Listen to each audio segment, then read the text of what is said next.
روز بود یه پستمو نگاه میکنم با یه دختره، یه کامنت نوشته بودش بنده خدا اون دوست دختره. حالا واقعا تو مثلا با کسی ویدیو میگیره ناراحت میشی؟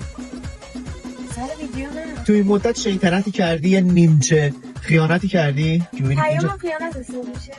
پیام دادی؟ آخه میدونی واقعیت چیه؟ این داستان جنگ منگ شدهش، موشک میزدن. اولین موشک رو که زدن گفتم بابا احمق تو جوونی، تا کی میخوای پیر بشی به پای یه نفر منتظر بمونی آیا بشه آیا نشه؟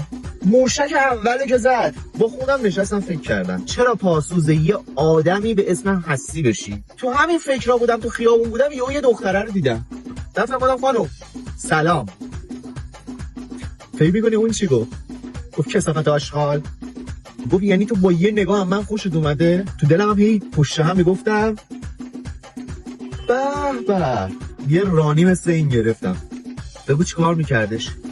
رانی رو خودش میخورد، اون نکتارهای داخلش رو میداد به من. ببین باورت نمیشد میزد تو پاستا هم رو بس دیگه چندش.